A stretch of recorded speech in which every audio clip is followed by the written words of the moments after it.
এই ভিডিওটা দেখে কিন্তু অনেকেরই মাথায় এটা আসবে, এটা কি কোনো ফরেন কান্ট্রি?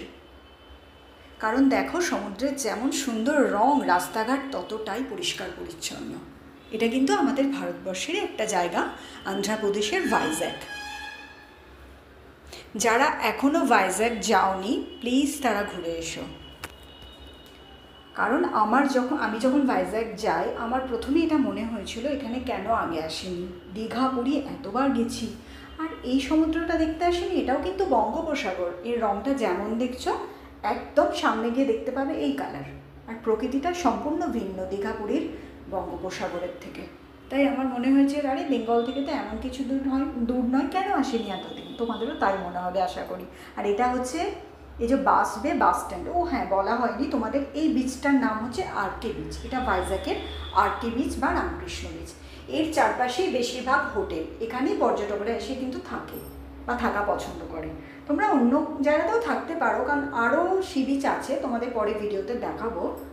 দেখবে এরকমই সুন্দর, পরিষ্কার পরিচ্ছন্ন, জলের রঙটা অপূর্ব, ভীষণ ভালো লাগবে জায়গাটা।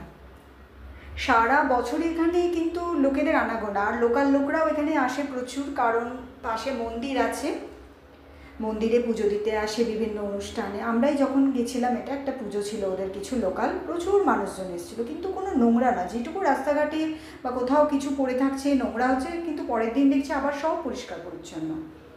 পর্যটকদের আনাগোনার জায়গা এত পরিষ্কার রাখা যায় কিভাবে, এদের কাছে সত্যি শেখার মতন। খুব সুন্দর। পুরো ভাইজ্যাগ শহরটাই কিন্তু এরকম সুন্দর। ডান দিকে সমুদ্রকে রেখে, এই আরকে বিচকে রেখে তোমরা যত এগোতে থাকবে শহরের ভিতরে, বাঁ দিকে মন্দির, এখানে মিউজিয়াম আছে, নৌসেনাদের ব্যবহার করা জিনিসের মিউজিয়াম আছে। এগুলো দেখার অনেক জিনিস আছে। তোমরা বিভিন্ন ট্রাভেল ব্লগে দেখে নেবে কী কী দেখার আছে। তারপরে যদি কোনো প্রশ্ন থাকে আমাকে করো, আমি নিশ্চয়ই রিপ্লাই দেব।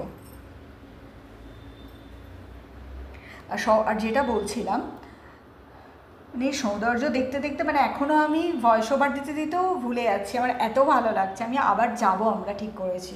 এত ভালো লেগেছে জায়গাটা। যত শহরের ভিতরে যেতে থাকবে, ডান দিকে এই আরকে বিচকে রেখে বা সমুদ্রকে রেখে পুরো গোটা শহরের ভিতর দিয়ে যেতে থাকবে, এরকম সমুদ্রকে একপাশে রেখে।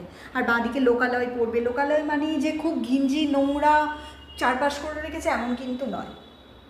আমার পরের ভিডিওগুলো দেখো, দেখলেই বুঝতে পারবে।